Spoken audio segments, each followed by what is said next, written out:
Hi students, welcome to today's class. In the previous class, we completed the discussion of indirect oral interview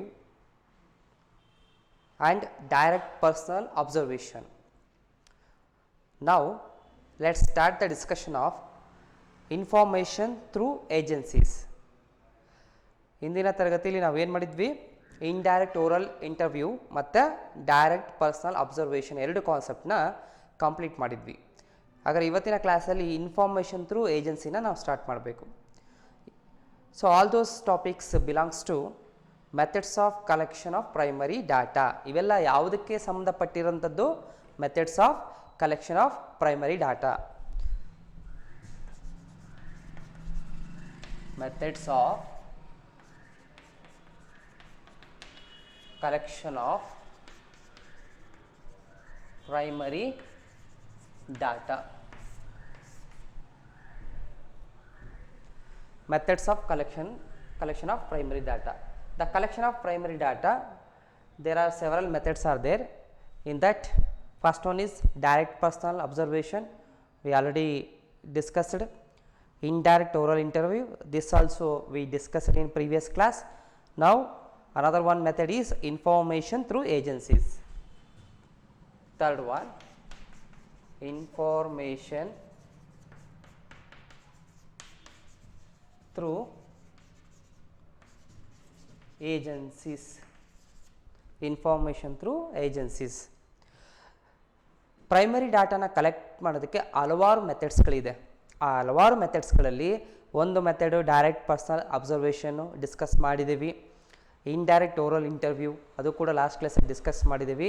ಈ ಎರಡು method ಬಿಟ್ಟು next ಇನ್ನೂ ಯಾವ method ಇದೆ ಅಂತ ಬಂದರೆ information through agencies. Information through agency ಅನ್ನೋ ಒಂದು ಮೆಥಡ್ ಮೂಲಕನೂ ಕೂಡ ಪ್ರೈಮರಿ ಡಾಟಾನ ನಾವು ಒಬ್ಟೈನ್ ಪಡ್ಕೋಬೋದು. ಹಾಗಾಗಿ ಈ ಇನ್ಫಾರ್ಮೇಷನ್ ಥ್ರೂ ಏಜೆನ್ಸಿ ಅಂದರೆ ಕಾನ್ಸೆಪ್ಟ್ ಏನು ಹೇಳುತ್ತೆ, ಇದರಲ್ಲಿ ಏನು ಮೆರಿಟ್ಸ್ ಇದೆ, ಡಿಮೆರಿಟ್ಸ್ ಇದೆ ಅಂತ ನಾವು ಡಿಸ್ಕಸ್ ಮಾಡ್ತಾ ಹೋಗೋಣಂತೆ. ಸೊ ಹಾಗಾದ್ರೆ ಇನ್ಫಾರ್ಮೇಷನ್ ಥ್ರೂ ಏಜೆನ್ಸೀಸ್. ಸೊ ಇಲ್ಲಿ ನೇಮ್ನಲ್ಲಿ ಅಬ್ಸರ್ವ್ ಮಾಡಿ, as the name is indicating that the information is collected through agencies. It is called as a information through agencies. ಹೆಸರಿನಲ್ಲೇ ಹೇಳಿರೋ ಪ್ರಕಾರ ಇನ್ಫಾರ್ಮೇಷನ್ನ ಏಜೆನ್ಸಿ ಮೂಲಕ ಕಲೆಕ್ಟ್ ಮಾಡೋವಂಥದ್ದು. ಏಜೆನ್ಸಿ ಮೂಲಕ ಕಲೆಕ್ಟ್ ಮಾಡೋವಂಥದ್ದೇ ಇನ್ಫಾರ್ಮೇಷನ್ ಥ್ರೂ ಏಜೆನ್ಸೀಸ್ ಅಂತ ಕರಿತೀವಿ. ಇಲ್ಲಿ ಇನ್ಫಾರ್ಮೇಷನ್ ಅಂದರೆ ಯಾವ ಇನ್ಫಾರ್ಮೇಷನ್ ಆಗಿರಬೇಕು? ಪ್ರೈಮರಿ ಡಾಟಾ ಆಗಿರಬೇಕು, ಸೆಕೆಂಡರಿ ಡಾಟಾ ಅಲ್ಲ. Whatever we discuss in a last previous two class and this class only relate that all the topics belongs to primary data. ಇಂದಿನ ಎರಡು ತರಗತಿಯಲ್ಲಿ ನಾವು ಏನು ಡಿಸ್ಕಸ್ ಮಾಡಿದ್ವಿ, ಈಗೇನು ಡಿಸ್ಕಸ್ ಮಾಡ್ತೀವಿ, ಆ ಎಲ್ಲ ಡಾಟಾನು ಯಾವುದಕ್ಕೆ ಸಂಬಂಧಪಟ್ಟಿರಬೇಕು? ಪ್ರೈಮರಿ ಡಾಟಾ ಮಾತ್ರ ಆಗಿರುತ್ತೆ. ಪ್ರೈಮರಿ ಡಾಟಾ ಕಲೆಕ್ಟ್ ಮಾಡೋದಕ್ಕೆ ಮಾತ್ರ ಆಗಿರುತ್ತೆ. ಸೊ ಹಾಗಾದರೆ ಈ ಥರ ಹೇಳ್ತಾ ಹೋಗ್ತಾರೆ. Under this method local agents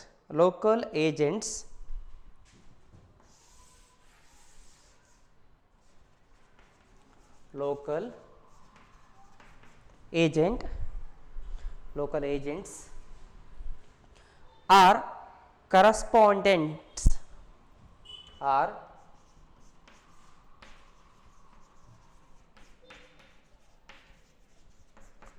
correspondents will be appointed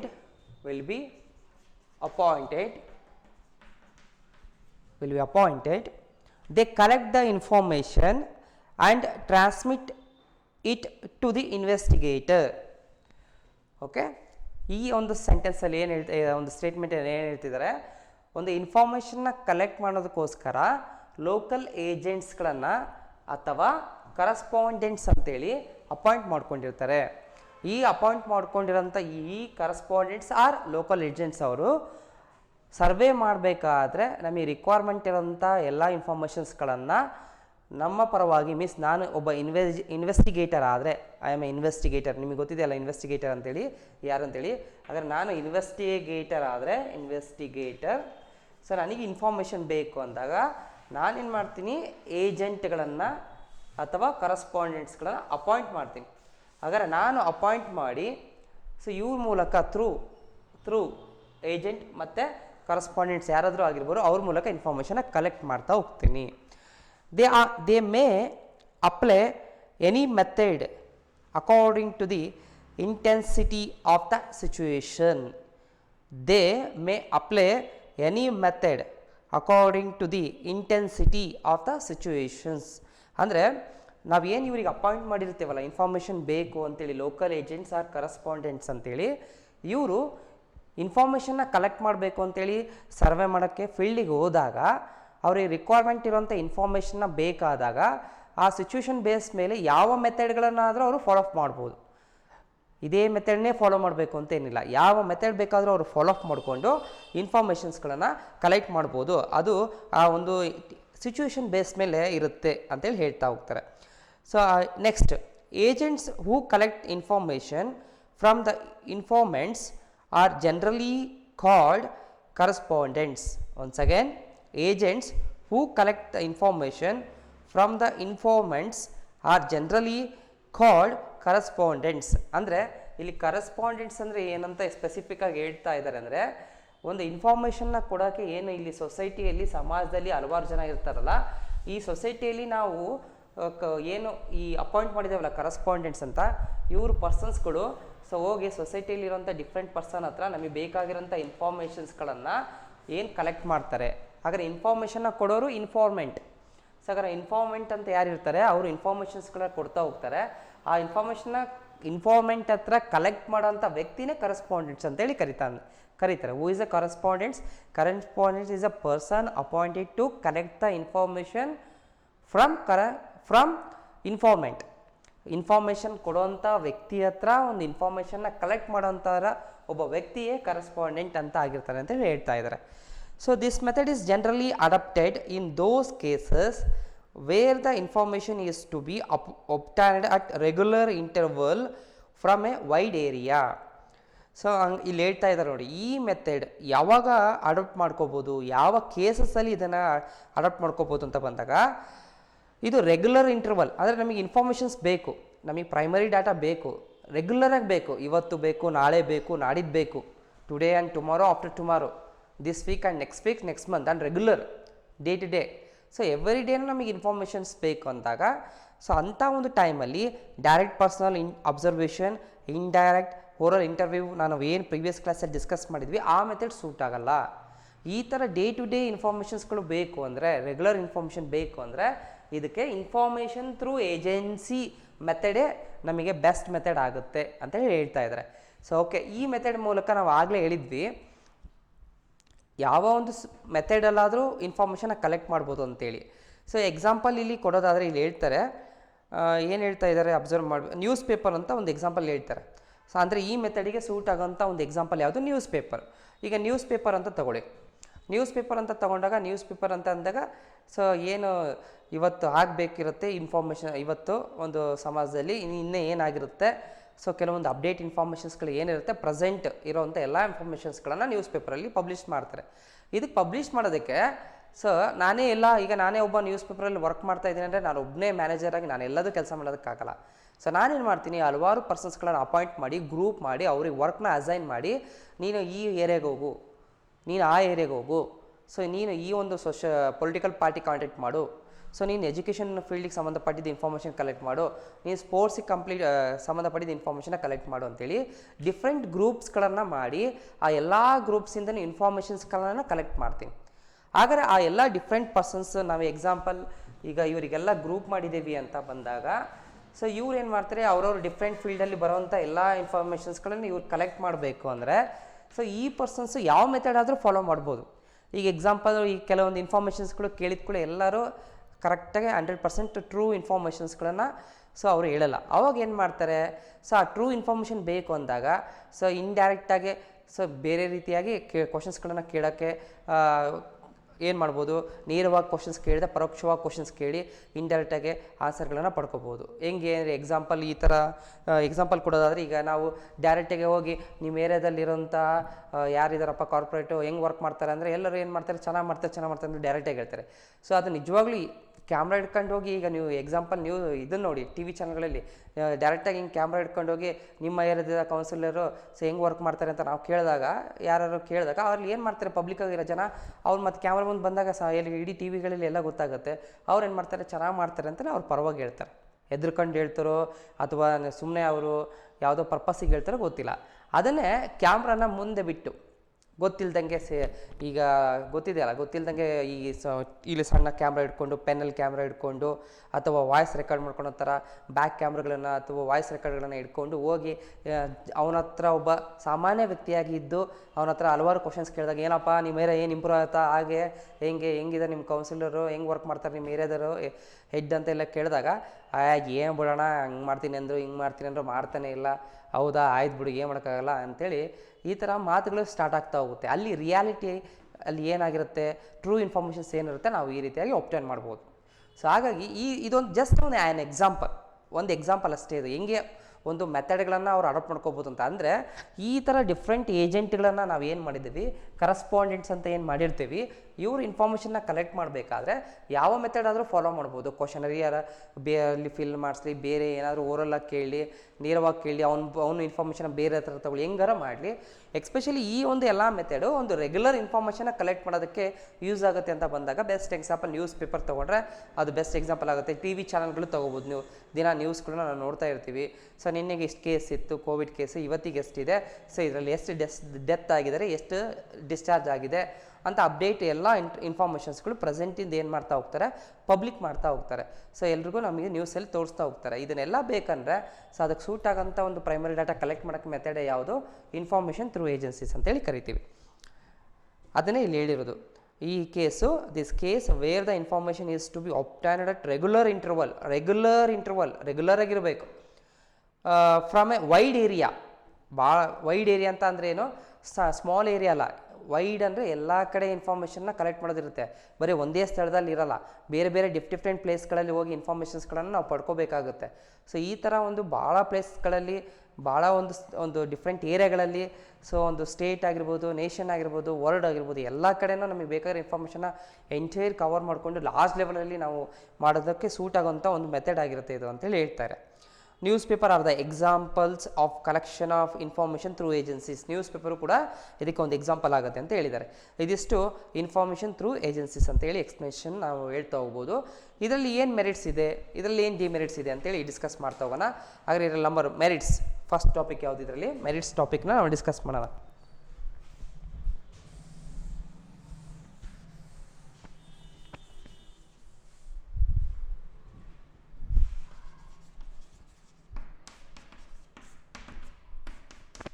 merits.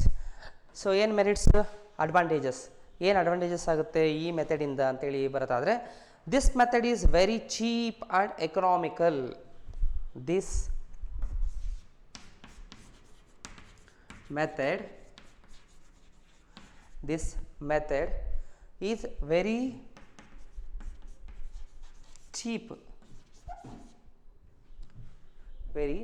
Cheap and economical.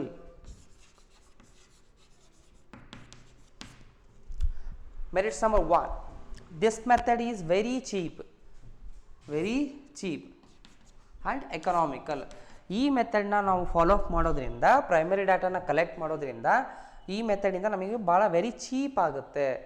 So and economical ಅಂತ ಹೇಳಿದ್ದಾರೆ. ಇಲ್ಲಿ ಏನೇ ಒಂದು ನಾವು ಎಕ್ಸ್ಪೆಂಡಿಚರ್ಸ್ ಮಾಡಬೇಕು, ಈ ಒಂದು ಅಪಾಯಿಂಟ್ ಮಾಡಿರೋಂಥ ಈ ಏಜೆಂಟಿಗೆ, ಕರೆಸ್ಪಾಂಡೆಂಟ್ಸಿಗೆ ಇನ್ಫಾರ್ಮೇಷನ್ನ ಕಲೆಕ್ಟ್ ಮಾಡೋದಕ್ಕೆ ಅವ್ರಿಗೆ ಅಪಾಯಿಂಟ್ಮೆಂಟ್ ಸ್ಯಾಲ್ರಿ ಕೊಡಬೇಕು, ಏನೇ ಎಕ್ಸ್ಪೆನ್ಸಸ್ ಮಾಡಬೇಕು, ಅಕಾಮಿಡೇಷನ್ನ ಪ್ರೊವೈಡ್ ಮಾಡಬೇಕಂದ್ರೆ, ಏನೇ ಎಕ್ಸ್ಪೆನ್ಸಸ್ನ ಮೀಟ್ ಮಾಡಬೇಕು ಅಂದರೆ ಭಾಳ ಕಡಿಮೆ ಇರುತ್ತೆ, ಜಾಸ್ತಿ ಎಕ್ಸ್ಪೆನ್ಸಸ್ ಆಗಲ್ಲ ಅಂತ ಹೇಳಿದ್ದಾರೆ. ಅದು ಅಕ್ಸೆಪ್ಟಬಲೇ, ಓಕೆ. ಅದು ಬಿಟ್ಟು ಎಕನಾಮಿಕಲ್ ಅಂದರೆ ಇದನ್ನು ನಾವು ಈ ಮೆಥಡ್ನ ಫಾಲೋ ಅಪ್ ಮಾಡೋದ್ರಿಂದ ನಮಗೆಲ್ಲ ಒಂದು ಪಾಯಿಂಟ್ ಆಫ್ ಆ್ಯಂಗಲಲ್ಲೂ ಇದು ನಮಗೆ ಚೀಪ್ ಆಗುತ್ತೆ, ಕಾಸ್ಟ್ ಕಮ್ಮಿ ಆಗುತ್ತೆ. ಸೊ ಏನಾಗುತ್ತೆ, ವರ್ಕ್ ಸ್ಯಾಟಿಸ್ಫ್ಯಾಕ್ಷನ್ಸ್ ಆಗುತ್ತೆ, ಕಲೆಕ್ಟ್ ಮಾಡೋಂಥ ಡಾಟಾ ಕೂಡ ಸ್ಯಾಟಿಸ್ಫ್ಯಾಕ್ಷನ್ ಆಗುತ್ತೆ, ಟ್ರೂ ಇನ್ಫಾರ್ಮೇಷನ್ ಸಿಗುತ್ತೆ. ಸೊ ಹಾಗಾಗಿ ಇದನ್ನು ಎಕನಾಮಿಕಲ್ ಅಂತೇಳಿ ನಾವು ಹೇಳ್ಬೋದು. ಸೊ ಹಾಗಾಗಿ ಈ ಒಂದು ಓವರಾಲ್ ಇದು ವ್ಯಾಲ್ಯೂಯೇಬಲ್, ಹಾಗಾಗಿ ಇದನ್ನು ನಾವು ವ್ಯಾಲ್ಯೂಯೇಬಲ್ ಆಗಿರೋದ್ರಿಂದ ಇದನ್ನು ಎಕನಾಮಿಕಲ್ ಅಂತೇಳಿ, ಸೊ ಚೀಪ್ ಆ್ಯಂಡ್ ಎಕನಾಮಿಕಲ್ ಅಂತೇಳಿ ಹೇಳ್ತಾ ಹೋಗ್ತೀವಿ. So next, it is useful where information is needed regularly. Second, it is useful where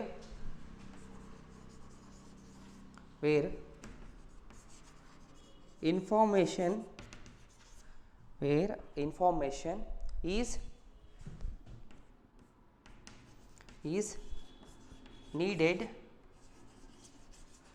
regularly ಏನು ಹೇಳ್ತಾ ಇದ್ದಾರೆ, ಇಟ್ ಈಸ್ ಯೂಸ್ಫುಲ್, ಇದು ಯೂಸ್ಫುಲ್ ಆಗುತ್ತೆ ಯಾವಾಗ, ವೇರ್, ಎಲ್ಲಿ ಇನ್ಫಾರ್ಮೇಷನ್ ಈಸ್ ನೀಡೆಡ್ ರೆಗ್ಯುಲರ್ಲಿ, ಯಾವಾಗ ಇನ್ಫಾರ್ಮೇಷನ್ನು ರೆಗ್ಯುಲರಾಗಿ ನಮಗೆ ನೀಡ್ ಇದೆ, ಅವಶ್ಯಕತೆ ಇದೆ, ನಮಗೆ ಬೇಕು ಅಂತ ಅಂತೇವಲ್ಲ, ಅಂಥ ಒಂದು ಸಿಚುವೇಷನಲ್ಲಿ ಇದು ಭಾಳ ಯೂಸ್ಫುಲ್ ಆಗುತ್ತೆ ಈ ಮೆಥಡ್ ಅಂತ ಹೇಳಿದ್ದಾರೆ. ಅದು ಆಲ್ರೆಡಿ ನಾವು ಎಕ್ಸ್ಪ್ಲನೇಷನ್ಸ್ ಮಾಡಬೇಕಾದ್ರೆ ಹೇಳಿದ್ದೀವಿ. ಇದು ಒಂದು ಅಡ್ವಾಂಟೇಜಸ್ ಅಂತೇಳಿ ಅವ್ರು ಕ್ರಿಯೇಟ್ ಮಾಡಿದ್ದಾರೆ, ಸೊ ಹೇಳಿದ್ದಾರೆ. ಸೊ ಅದನ್ನು ನಾವು ಅಕ್ಸೆಪ್ಟ್ ಮಾಡಬೇಕಾಗುತ್ತೆ. ಹಾಗಾದರೆ 2 ಅಡ್ವಾಂಟೇಜಸ್ ಇದೆ. Number 1, it is a very cheap and economical, and another one, it is very useful where the information we needed regular, ಯಾವಾಗಲೂ ನಮಗೆ ರೆಗ್ಯುಲರ್ ಬೇಕಾದಾಗ ಇದು ಭಾಳ ಹೆಲ್ಪ್ ಆಗುತ್ತೆ ಅಂತ ಹೇಳ್ತಾರೆ. ಈ 2 ಅಡ್ವಾಂಟೇಜಸ್ನ ನಾವು ಅರ್ಥ ಮಾಡ್ಕೊಂಡ್ಮೇಲೆ ನೆಕ್ಸ್ಟು ಮೆರಿಟ್ಸ್ ಆದಮೇಲೆ ಡಿಮೆರಿಟ್ಸಿಗೆ ಮೂವ್ ಆಗಬೇಕು. ಸೊ ರಬ್ ಮಾಡ್ತಾ ಹೋಗ್ತೀನಿ.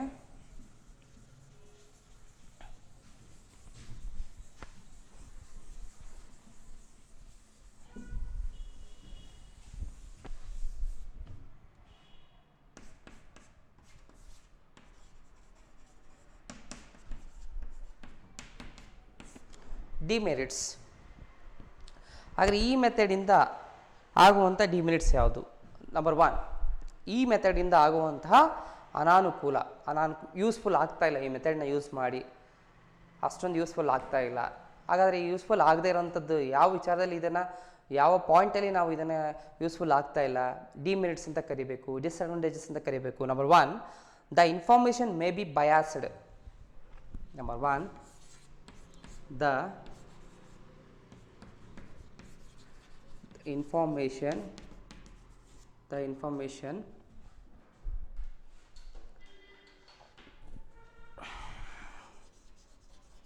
may be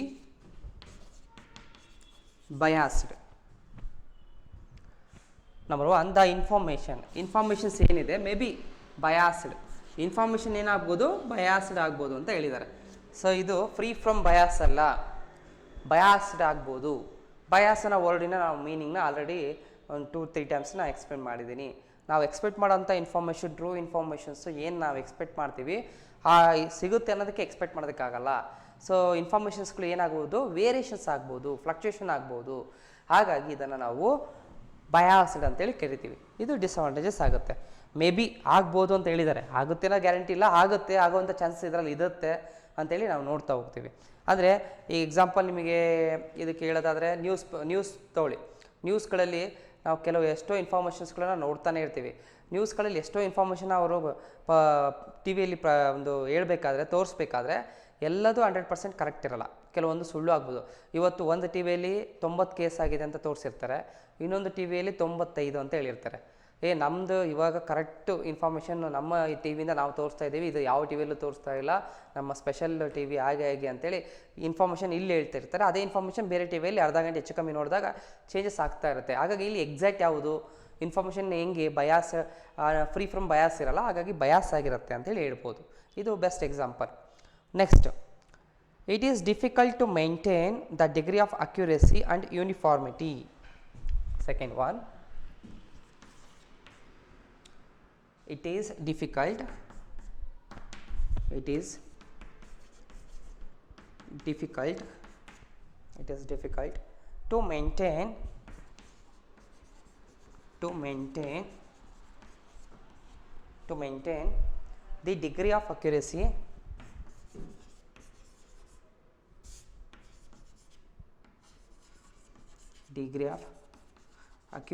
to maintain the degree of accuracy and uniformity.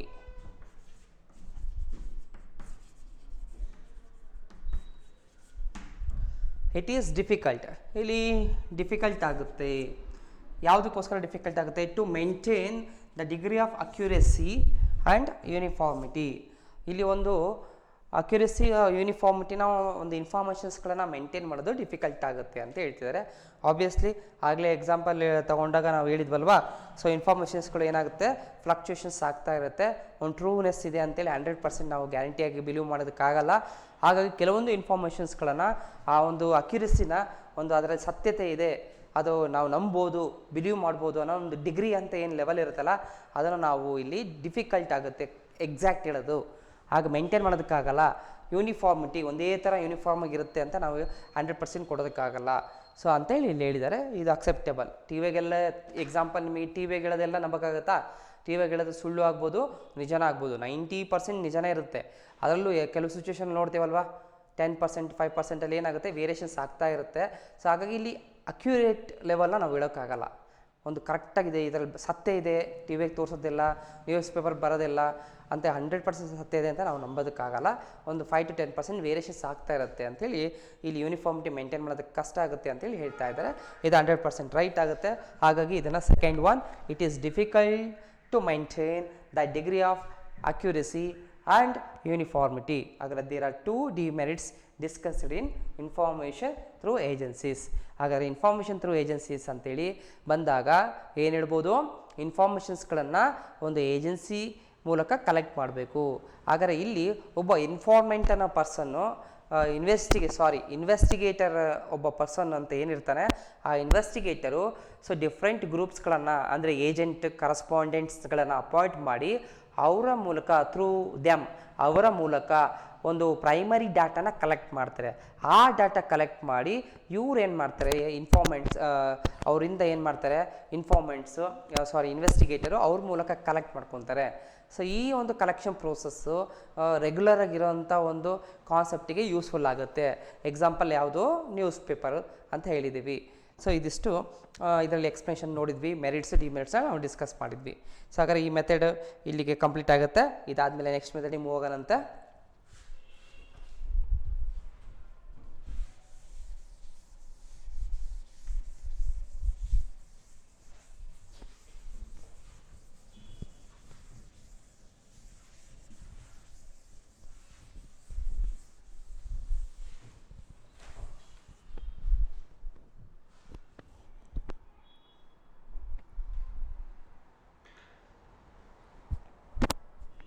So next method, Merid questionnaire. Fourth one,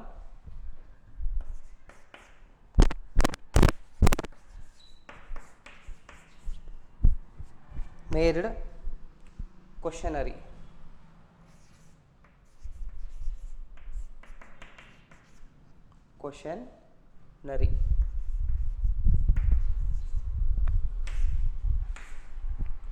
So Merid questionnaire, it is one of the method of collection of primary data. Primary ಡಾಟಾನ collect ಮಾಡೋದಕ್ಕೆ ಇರುವಂತಹ ಇನ್ನೊಂದು method. ಹಾಗಾದರೆ primary data collect ಮಾಡೋಕ್ಕೆ ಇರುವಂಥ ಇನ್ನೊಂದು method ಯಾವುದು, ಮೇರಿಡ್ ಕ್ವಶನರಿ. ಯಾವ ಕ್ವಶನರಿ, ಮೇರಿಡ್ ಕ್ವಶನರಿ. ಕ್ವಶನರಿ ಅನ್ನೋ ವರ್ಡ್ ಸಾಮಾನ್ಯವಾಗಿ ನೀವು ಕೇಳಿರ್ತೀರಾ. ಹಾಗಾದರೆ ಇಲ್ಲಿ ಏನು ಕ್ವಶನರಿ ಅಂದರೆ ಏನು, ಮೇರಿಡ್ ಅಂದರೆ ಏನು, ಯಾವ ಥರ ಅಂತೇಳಿ ನೋಡ್ತಾ ಹೋಗೋಣ. ಮೇರಿಡ್ ಕ್ವಶನರಿ ಅಂತ ಹೇಳಿ ಹೆಸರಿನಲ್ಲೇ ನೋಡಿರೋ ಪ್ರಕಾರ ಮೇಲ್ ಅನ್ನೋ ವರ್ಡ್ ಎಲ್ರಿಗೂ ಗೊತ್ತಿರುತ್ತಲ್ವಾ. ಏನು ಮಾಡ್ತಾ ಹೋಗ್ತೀವಿ, ಮೇಲ್ ಮಾಡ್ತಾ ಹೋಗ್ತೀವಿ, ಮೇಲ್ ಕಳಿಸೋದು ಅಂತ ಹೇಳಿ ಜನರಲ್ಲ ನೀವು ನೆನ್ಪಿಟ್ಕೊಂಡಿರೋದಾ. ಹಾಗಂದ್ರೆ ಏನು ಅಂತೇಳಿ ಒಂದು ಸೆಕೆಂಡ್ ಕ್ಲೀನ್ ಅಂತ ಅರ್ಥ ಮಾಡ್ಕೊಳೋಣ. Okay, mailed questionnaire. Questionnaire is a list of questions. Questionnaire is a list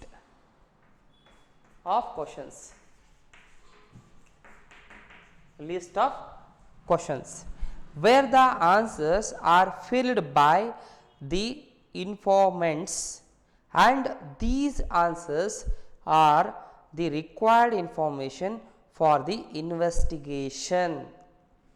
ಅರ್ಥ ಆಯ್ತಾ? ಸೊ ಹಾಗಾದ್ರೆ ಇನ್ನೊಂದು ಹೇಳ್ತಾ ಹೋದರೆ, questionnaire is a list of questions where the answers are filled by the informants and these answers are the required information for the investigation. ಅಂದರೆ ಇದು ಕ್ವಶನರಿ ಅಂದರೆ ಏನಲ್ಲ. ಕ್ವಶನರಿ ಅಂದರೆ ಲೀಸ್ಟ್ ಆಫ್ ಕ್ವಶನ್ಸ್. ಒಂದು ಕ್ವಶನ್ಗಳ ಲೀಸ್ಟ್ ಇರುತ್ತೆ.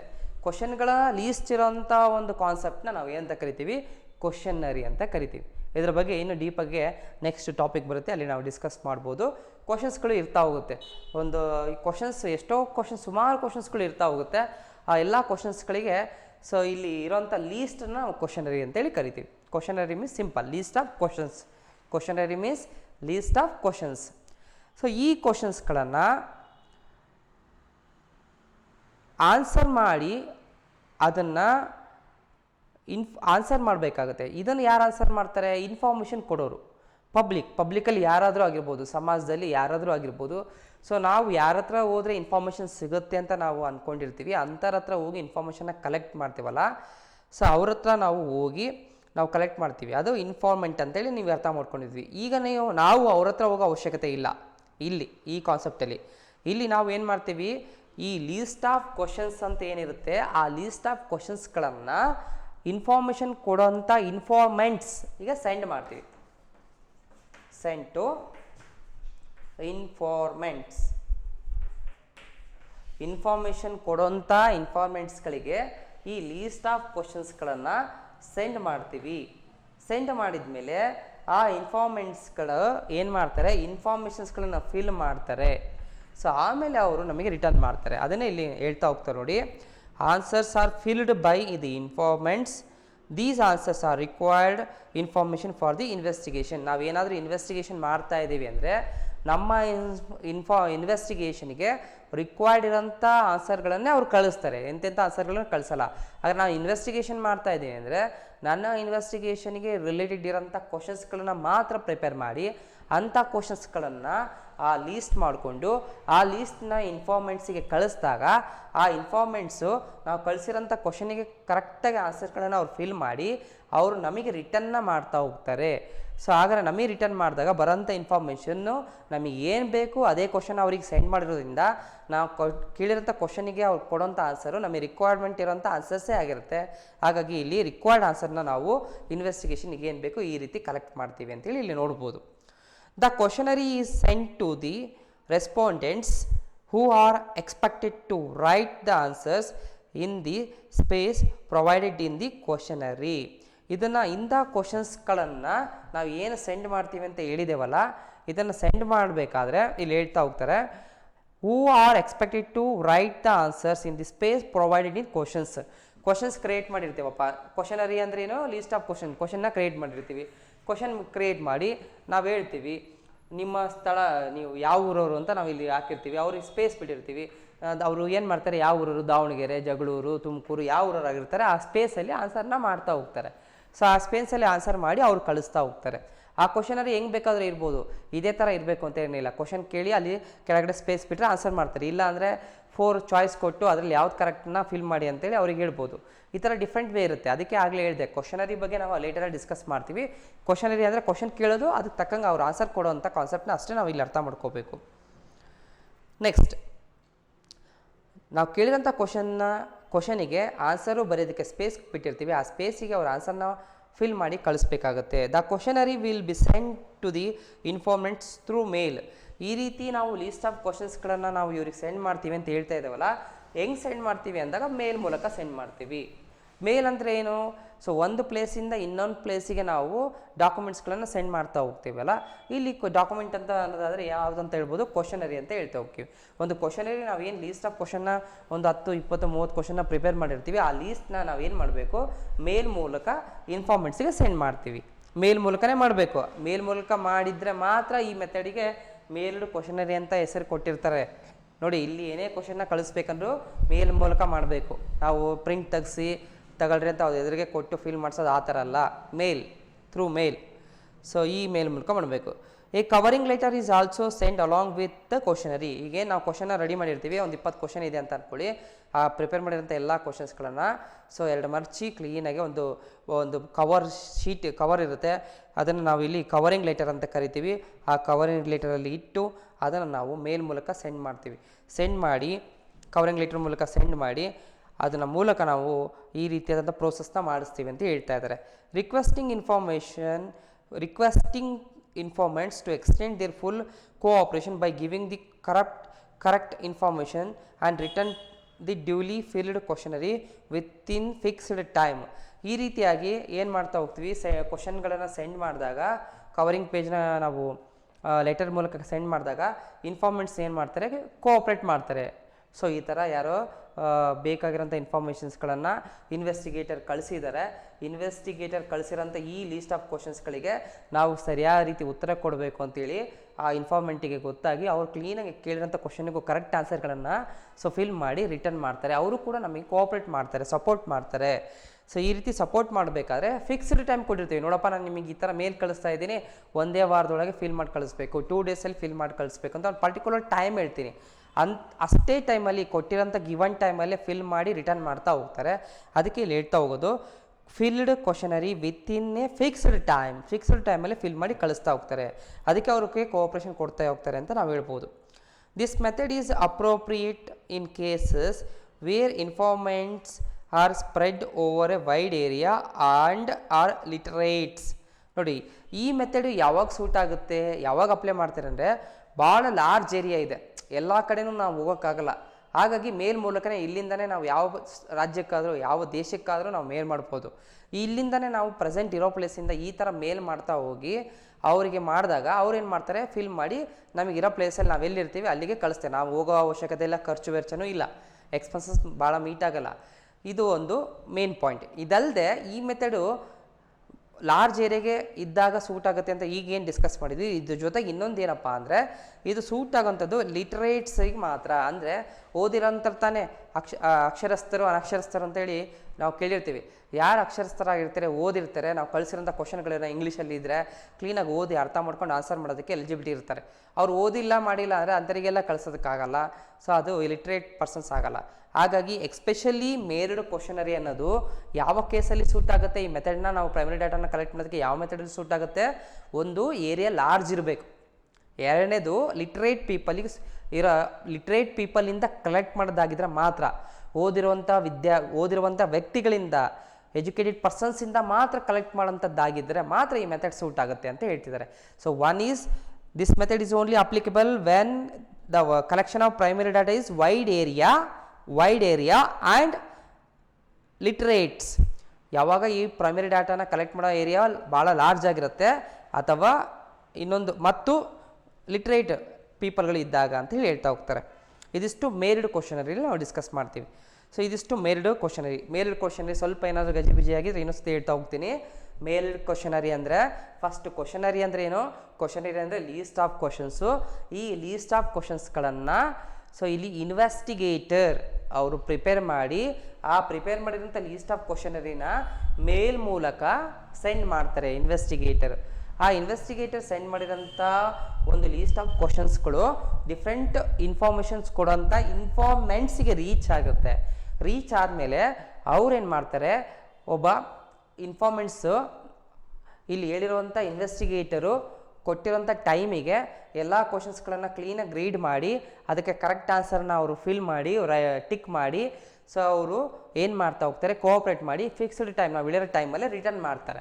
ಸೊ ಈ ಒಂದು ಪ್ರೋಸೆಸ್ಸು ಎಲ್ಲಿ ಲಾರ್ಜ್ ಏರಿಯಾ ಇರುತ್ತೆ ಆ ಏರಿಯಾಗೆ ಸೂಟ್ ಆಗುತ್ತೆ, ಮತ್ತು ಲಿಟ್ರೇಟ್ ಪೀಪಲ್ಗಳು ಇದ್ದಾಗ, ಎಜುಕೇಟೆಡ್ ಪೀಪಲ್ ಇದ್ದಾಗ ಮಾತ್ರ ಸೂಟ್ ಆಗುತ್ತೆ ಅಂತೇಳಿ ನಾವು ಇದು ನೋಡ್ಬೋದು. ಇದಿಷ್ಟು ಇದರಲ್ಲಿ ಎಕ್ಸ್ಪ್ಲನೇಷನ್ಸ್ ಇದೆ.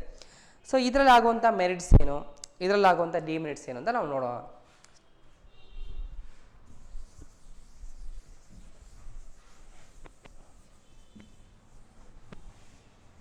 ಭಾಳ ಈ ಸಿಂಪಲ್ ಕಾನ್ಸೆಪ್ಟ್ಸ್ ಇವೆಲ್ಲ. ಸೊ ನಾನು ನಿಮಗೆ ಸ್ವಲ್ಪ ಎಕ್ಸ್ಪ್ಲನೇಷನ್ಸ್ ಜಾಸ್ತಿ ಹೇಳ್ತಾ ಇದ್ದೀನಿ. ಸೊ ಒಂದು 2-3 ಸತಿ ಕೇಳ್ಕೊಂಡ್ರೆ ಅರ್ಥ ಆಗುತ್ತೆ ಅಂತೇಳಿ. ಸೊ ನೋಡ್ಕೊಳ್ಳಿ, ಥಿಯರಿ 2 ಚಾಪ್ಟರ್ ಇರೋದು, ನೆಕ್ಸ್ಟ್ ಚಾಪ್ಟ್ರಿಂದ ಥಿಯರಿ ಕಡಿಮೆ ಇದೆ. ಸೊ ಇದು ಪ್ರಾಬ್ಲಮ್ಯಾಟಿಕ್ ಸಬ್ಜೆಕ್ಟ್, ನಾವು ಆಲ್ರೆಡಿ ಸುಮಾರು ಸತಿ ಹೇಳಿದ್ದೀನಿ. ಇದು ಪ್ರಾಬ್ಲಮ್ಯಾಟಿಕ್ ಸಬ್ಜೆಕ್ಟ್ ಆಗಿರೋದ್ರಿಂದ ಪ್ರಾಬ್ಲಮ್ಸ್ ನಾವು ಡಿಸ್ಕಸ್ ಮಾಡೋದು ಭಾಳ ಇರುತ್ತೆ. ಫಸ್ಟ್ ಇದು 2 ಚಾಪ್ಟರ್ 3 ಚಾಪ್ಟರ್ ಥಿಯರಿ ಇದೆ. ಸೊ ಇದಾದ್ಕೊಳ್ಳೆ ನೆಕ್ಸ್ಟ್ ಪ್ರಾಬ್ಲಮ್ಯಾಟಿಕ್ ಬರುತ್ತೆ. ಸೊ ನೀವು ಆಫ್ಲೈನ್ ಕ್ಲಾಸ್ ಬರೋದ್ರೊಳಗೆ ಬರ್ಬೋದು ಅಂತ ಅಂದ್ಕೊಂಡಿದ್ದೀನಿ. ಸೊ ಈಗ ಸದ್ಯಕ್ಕೆ ಥಿಯರಿನ ಆದಷ್ಟು ಚೆನ್ನಾಗಿ ಅರ್ಥ ಮಾಡ್ಕೊಳ್ಳೋದಕ್ಕೆ ಟ್ರೈ ಮಾಡಿ. ಹಾಗಾದರೆ ನಾವು ಎಲ್ಲಿಗೆ ಸ್ಟಾಪ್ ಮಾಡಿದ್ವಿ, ಮೇಲ್ಡ್ ಕ್ವಶನರಿಗೆ ಸ್ಟಾಪ್ ಮಾಡಿದ್ವಿ. ಸೊ ಹಾಗಾದರೆ ಮೇಲ್ಡ್ ಕ್ವಶನಲ್ಲಿ ಇರುವಂಥ merits.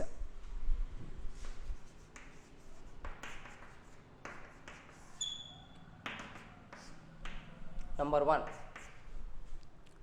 this method is most economical.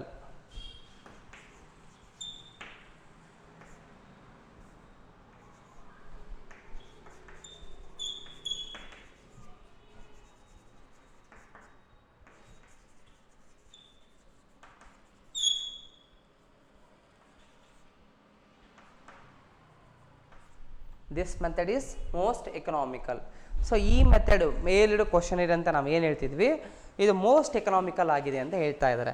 ಇಂದಿನ ಮೆಥಡಲ್ಲೂ ನಾವು ನೋಡಿದ್ವಿ ವೆರಿ ಚೀಪ್ ಆ್ಯಂಡ್ ಎಕನಾಮಿಕಲ್ ಅಂತೇಳಿ, ಯಾವುದು ಇನ್ಫಾರ್ಮೇಷನ್ ಥ್ರೂ ಏಜೆನ್ಸಿಯಲ್ಲಿ. ಇಲ್ಲೂ ಕೂಡ ಅಷ್ಟೇ, ಇದು ಕೂಡ ವೆರಿ ವ್ಯಾಲ್ಯೂಯಬಲ್ ಆಗಿರೋದ್ರಿಂದ ಎಕ್ಸ್ಪೆನ್ಸಸ್ನ ಕಡಿಮೆ ಮಾಡಿ ಇನ್ಫಾರ್ಮೇಷನ್ಸ್ಗಳನ್ನು ಒಂದು ವೆರಿ ಲೆಸ್ ಟೈಮಲ್ಲಿ, ಭಾಳ ಟೈಮ್ನ ಆಗದೆ ಭಾಳ ಕಡಿಮೆ ಟೈಮಲ್ಲಿ ಬೇಗ ಇನ್ಫಾರ್ಮೇಷನ್ಸ್ಗಳನ್ನು ನಾವು ಒಪ್ಟೈನ್ ಮಾಡ್ಕೋಬೋದು, ಪಡ್ಕೋಬೋದು, ಬೇಗ ರೆಸ್ಪಾನ್ಸ್ ಸಿಗುತ್ತೆ. ಹಾಗಾಗಿ ಓವರಾಲ್ ಪಾಯಿಂಟ್ ಆಫ್ ವ್ಯೂ ನೋಡೋದಾದರೆ ಇದು ಮೋಸ್ಟ್ ವ್ಯಾಲ್ಯೂಯಬಲ್ ಆಗುತ್ತೆ. ಹಾಗಾಗಿ ಇದನ್ನು ಮೋಸ್ಟ್ ಎಕನಾಮಿಕಲ್ ಅಂತೇಳಿ ಕರಿತಾ ಹೋಗ್ತೀವಿ. Number 1 merits. Number 1. Number 2, it saves man power. It saves man power. It saves man power. Man ಪವರ್ನ ಸೇವ್ ಮಾಡುತ್ತೆ ಅಂತ ಹೇಳ್ತಾರೆ. ಮ್ಯಾನ್ ಪವರ್ನ ಸೇವ್ ಮಾಡುತ್ತೆ ಅಂದರೆ ಸೊ ಏನೂ ಇಲ್ಲ, ಸೊ ನಾವು ಭಾಳ ಜನನ ಅಪಾಯಿಂಟ್ ಮಾಡಿ ಇನ್ಫಾರ್ಮೇಷನ್ನ ಕಲೆಕ್ಟ್ ಮಾಡ್ತೀವಿ ಇನ್ಫಾರ್ಮೆಂಟ್ಸಿಂದ ಅಂತ ಹೇಳಿದ್ವಿ, ನೆನಪಿದೆನಾ? ಸೊ ಇಲ್ಲಿ ಯಾವುದೇ ರೀತಿಯಾದಂಥ ಡಿಫ್ರೆಂಟ್ ಗ್ರೂಪ್ಸ್ಗಳನ್ನು ಮಾಡಿ ಇನ್ವೆಸ್ಟಿಗೇಟರ್ ಅಂತೇಳಿ ನಾನು ಅಂದ್ಕೊಂಡ್ರೆ ನಾನು ವಿಜಯ್ ಇನ್ವೆಸ್ಟಿಗೇಟರ್ ಆಗಿ ಡಿಫ್ರೆಂಟ್ ಗ್ರೂಪ್ ಮಾಡಿ ಏಜೆಂಟ್ಗಳ ಥರ ಮಾಡಿ ಕರೆಸ್ಪಾಂಡೆಂಟ್ ಮಾಡಿ ಅವರಿಂದ ಇನ್ಫಾರ್ಮೇಷನ್ಸ್ಗಳನ್ನು ನಾನು ಪಬ್ಲಿಕ್ಕಿಂದ ಅವರಿಂದ ಕಲೆಕ್ಟ್ ಮಾಡಿ ಅವ್ರು ನನಗೆ ಸೆಂಡ್ ಮಾಡ್ತಿದ್ರಲ್ಲ, ಈ ಥರ ಯಾವುದೇ ಪ್ರೊಸೆಸ್ ಇದರಲ್ಲಿ ಇರಲ್ಲ. ಯಾರಿಗೂ ಅಪಾಯಿಂಟ್ ಮಾಡೋ ಅವಶ್ಯಕತೆ ಇಲ್ಲ, ಯಾರಿಗೂ ವರ್ಕ್ ಕೊಡೋಂಥ ಅವಶ್ಯಕತೆ ಇಲ್ಲ, ಯಾರಿಗೂ ಟ್ರೈನಿಂಗ್ ಕೊಡೋ ಅವಶ್ಯಕತೆ ಇರಲ್ಲ. ಯಾಕೆ ಅಂದರೆ ಇಲ್ಲಿ ಮೇಲ್ನ ಕಳಿಸ್ಬಿಡ್ತೀವಿ. ಹೆಡ್ಡಿಂಗ್ ರಬ್ ಮಾಡಿದ್ದೀನಿ. ಇಲ್ಲಿ ಏನು ಕಾನ್ಸೆಪ್ಟ್ ಇದು? ಮೇಲ್ಡ್ ಕ್ವಶನರಿ. ಹಾಗಾದರೆ ಮೇಲ್ಡ್ ಕ್ವಶನರಿ ಆಗಿರೋದ್ರಿಂದ ಕ್ವಶನ್ಗಳನ್ನು ಪ್ರಿಪೇರ್ ಮಾಡಿ ನಾವು ಮೇಲ್ ಮೂಲಕ ಕಳಿಸಿದಾಗ ಇಲ್ಲಿ ಮೇಲಿಂದ ಕಳಿಸೋದಕ್ಕೆ ನಾನೇ ಒಬ್ಬ ಇನ್ವೆಸ್ಟಿಗೇಟರ್ ಸಾಕು. ಇಲ್ಲಿಂದನೇ ನಾನು ಬೆಂಗಳೂರಲ್ಲಿ ಇರೋವಂಥ ಪರ್ಸನಿಗಾಗಿರ್ಬೋದು, ಸೊ ತುಮಕೂರು ಆಗಿರ್ಬೋದು, ಬೇರೆ ಒಂದು ಸ್ಟೇಟ್ ಕೇರಳ, ತಮಿಳ್ನಾಡು, ಮಧ್ಯಪ್ರದೇಶ, ಯಾವುದೇ ಎನಿ ಸ್ಟೇಟ್ ಆಗಿರ್ಬೋದು, ಅಥವಾ ಔಟ್ ಆಫ್ ಕಂಟ್ರಿ ಬೇರೆ ಒಂದು ದೇಶನೂ ಆಗಿರ್ಬೋದು, ಅಮೇರಿಕಾ, ಚೀನಾ, ಯಾವುದೇ ಆಗಿರ್ಬೋದು, ಅವ್ರಿಗೆ ಇಲ್ಲಿಂದನೇ ಒಬ್ಬ ನಾನು ವಿಜಯ್ ಇನ್ವೆಸ್ಟಿಗೇಟರ್ ಆಗಿ ಮೇಲ್ ಮೂಲಕ ನಾನು ಕ್ವಶನ್ನ ಕಳಿಸಿದಾಗ ಅವ್ರು ಏನು ಮಾಡ್ತಾರೆ, ಮೇಲ್ ಮೂಲಕ ಅವ್ರು ಏನು ಮಾಡ್ತಾ ಹೋಗ್ತಾರೆ, ಮೇಲ್ ಅಂತ ಬಂದಾಗ ಎಲೆಕ್ಟ್ರಾನಿಕ್ ಡಿವೈಸ್ನ ನಾವು ಯೂಸ್ ಮಾಡ್ಕೊತೀವಿ, ಸಿಸ್ಟಮ್ಸ್ಗಳು, ಸೊ ಕಂಪ್ಯೂಟರ್ಗಳು, ಈ ರೀತಿಯಾಗಿ. ಸೊ ಇದ್ರ ಮೂಲಕ ನಾವು ವರ್ಕ್ನ ಮಾಡ್ತಾ ಹೋಗ್ತೀವಿ. ಅವಾಗ ಯಾರಿಗೂ ಅಪಾಯಿಂಟ್ ಮಾಡೋ ಅವಶ್ಯಕತೆ ಯಾಕಿದೆ, ಯಾರಿಗೂ ಟ್ರೈನಿಂಗ್ ಕೊಡೋ ಅವಶ್ಯಕತೆ ಯಾಕಿದೆ, ಸೊ ಯಾರಿಗೋ ಸ್ಯಾಲ್ರಿ ಕೊಡೋ ಅವಶ್ಯಕತೆ ಏನಿದೆ, ಏನೂ ಇಲ್ಲ. ಸೊ ಹಾಗಾಗಿ ಮ್ಯಾನ್ ಪವರ್ನ ಇಲ್ಲಿ ಸೇವ್ ಮಾಡ್ಬೋದು ಅಂತ ಹೇಳಿದ್ದಾರೆ. It is one of the important advantages ಅಂತ ಹೇಳ್ಬೋದು. ಇದೊಂದು ಇಂಪಾರ್ಟೆಂಟ್ ಅಡ್ವಾಂಟೇಜಸ್, ಅನುಕೂಲ ಆಗುತ್ತೆ ಅಂತ ನಾವು ಹೇಳ್ಬೋದು. ಇದಿಷ್ಟು ಮೆರಿಟ್ಸ್ ನಂಬರ್ 2. ಇನ್ನೊಂದು ಮೆರಿಟ್ಸ್ ಕೊಟ್ಟಿದ್ದಾರೆ.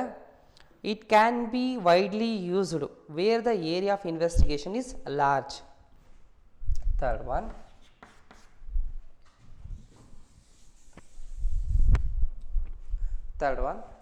It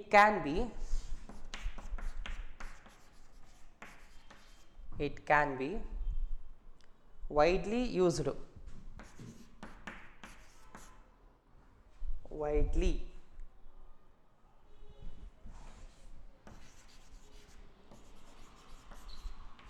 Widely used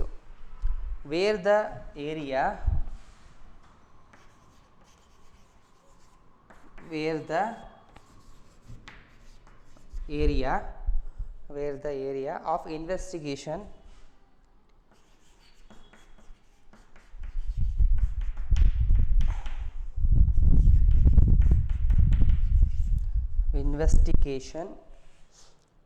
is large.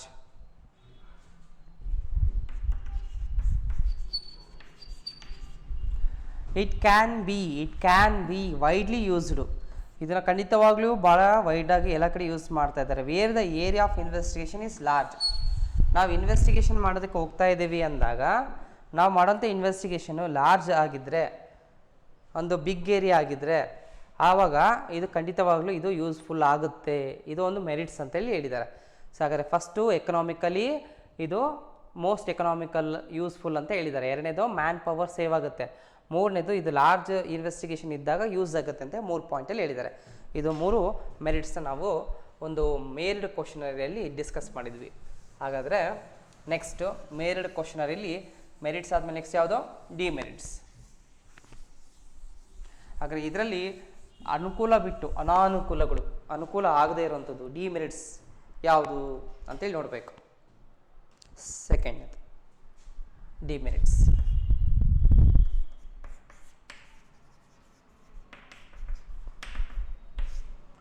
Demerits number 1. This method cannot be used. This method cannot be used if the informants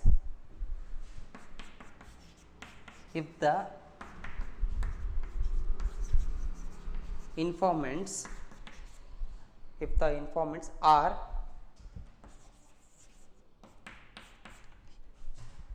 illiterates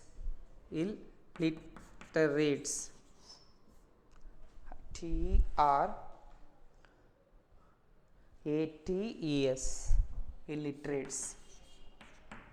okay, ಹಾಗಾದರೆ ಮೇಲ್ಡ್ ಕ್ವಶನಲ್ಲಿ ಆಗುವಂಥ ಡಿಮೆರಿಟ್ಸ್ ಯಾವುದು ಅಂತ ಬಂದಾಗ this method cannot be used, ಇದು ಖಂಡಿತವಾಗ್ಲೂ ಈ ಮೆಥಡ್ನ ಯೂಸ್ ಮಾಡೋಕ್ಕಾಗಲ್ಲಂತೆ. If the informants are illiterates, ಯಾವಾಗ ಇನ್ಫಾರ್ಮೆಂಟ್ಸ್ ಇಲ್ಲಿಟ್ರೇಟ್ ಆಗಿರ್ತಾರೆ ಆವಾಗ ಈ ಮೆಥಡ್ನ ಯೂಸ್ಫುಲ್ ಮಾಡೋದಕ್ಕಾಗಲ್ಲ. ಇನ್ಫಾರ್ಮೆಂಟ್ಸ್ ಅಂದರೆ ಯಾರು? ಇನ್ಫಾರ್ಮೇಷನ್ ಕೊಡೋರು. ಹಾಗಾದರೆ ಇನ್ಫಾರ್ಮೇಷನ್ ಕೊಡೋರು ಇಲ್ಲಿಟ್ರೇಟ್ ಆಗಿದ್ದರೆ ಅಂದರೆ ಅವರು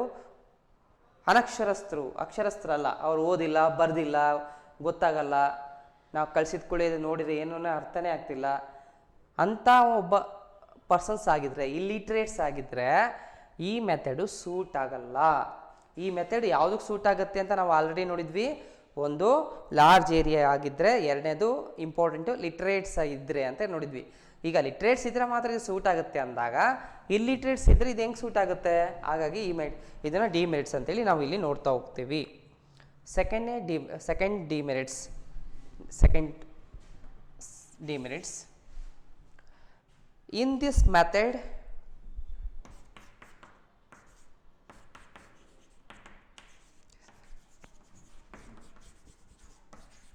in this method many informants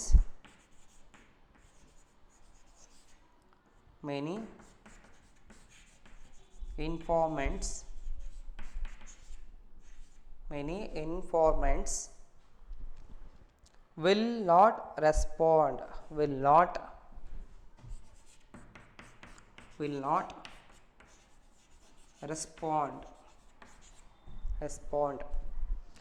ಈ ಮೆಥಡಲ್ಲಿ ಭಾಳ ಪರ್ಸನ್ಸ್ ಏನು ಇನ್ಫಾರ್ಮೇಷನ್ ಕೊಡೋವಂಥ ಇನ್ಫಾರ್ಮೆಂಟ್ಸ್ ಇದ್ದಾರಲ್ಲ ಅವರು ರೆಸ್ಪಾನ್ಸ್ ಮಾಡದೇ ಇರೋವಂಥ ಸಿಚುವೇಶನ್ಸ್ ಭಾಳ ಇರುತ್ತೆ. ನಾವು ಕ್ವಶನ್ಸ್ ಕಳಿಸ್ಬಿಡ್ತೀವಿ, ಮೇಲ್ ಮಾಡಿಬಿಡ್ತೀವಿ, ಅವರು ಏನು ಮಾಡ್ತಾರೆ ನೋಡಲಿರೋ ಥರ ಅಥವಾ ನೆಗ್ಲಿಜೆನ್ಸಿ ಮೂಲಕ ಕರೆಕ್ಟ್ ಆನ್ಸರ್ಸ್ಗಳನ್ನು ಸಮಾಧಾನದಿಂದ ಪೀಸ್ಫುಲಿ ಒಂದು ಟೈಮ್ನ ಕೊಟ್ಟು ಕೇರ್ಫುಲ್ಲಾಗಿ ಹ್ಯಾಂಡ್ಲ್ ಮಾಡಿ ಆನ್ಸರ್ನ ಫಿಲ್ ಮಾಡಿ ಕಳಿಸ್ತೀರ ಅನ್ನೋದು ಒಂದು ಗ್ಯಾರಂಟಿ ಇರಲ್ಲ. ಅವರು ರೆಸ್ಪಾನ್ಸ್ ಮಾಡ್ತಾರೆ ಅನ್ನೋದು ಎಕ್ಸ್ಪೆಕ್ಟೇಷನ್ಸ್ ಇಟ್ಕೊಳಕ್ಕಾಗಲ್ಲ. ಈ ಮೆಥಡಲ್ಲಿ ಓದಿರೋರು ಇರ್ರೆಸ್ಪಾನ್ಸ್ ಮಾಡ್ತಾರೆ, ಈ ಒಂದು ಮೇಲ್ ಕ್ವಶನರಿ ಮೂಲಕ ಇನ್ಫಾರ್ಮೇಷನ್ ಕಲೆಕ್ಟ್ ಮಾಡೋಕ್ಕೆ ಹೋದಾಗ ಕೋಆಪ್ರೇಟ್ ಮಾಡಲ್ಲ ಅಂತೇಳಿ ಈ ಒಂದು ಡಿಮೆರಿಟ್ಸಲ್ಲಿ ಎಕ್ಸ್ಪ್ಲೇನ್ ಮಾಡ್ತಾ ಇದ್ದಾರೆ. ಇದನ್ನು ನಾವು ಸೆಕೆಂಡ್ ಡಿಮೆರಿಟ್ಸಲ್ಲಿ ನೋಡ್ಬೋದು. ಏನು? In this method many informants will not response. Next third one, in the case of non response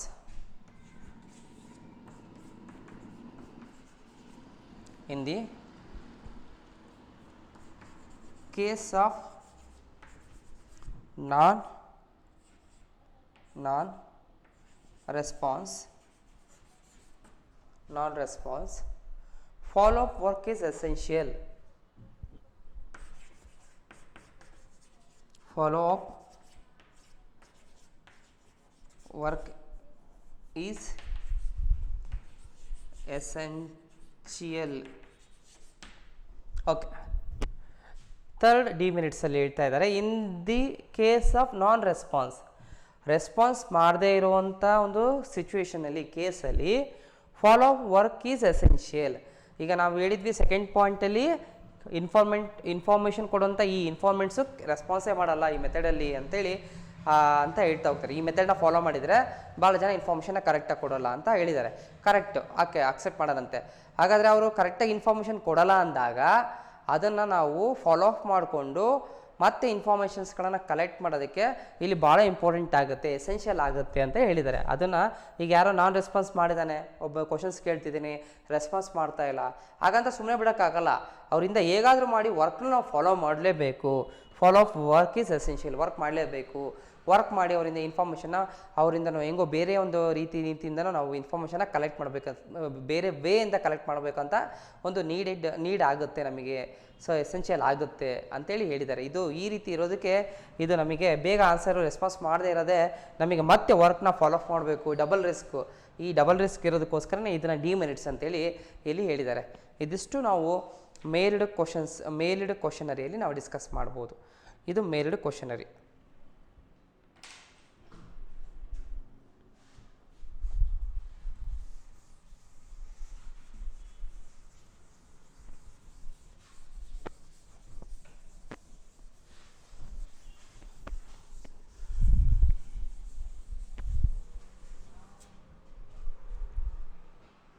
Next, last one, schedules sent through enumerators. Fifth one, schedules sent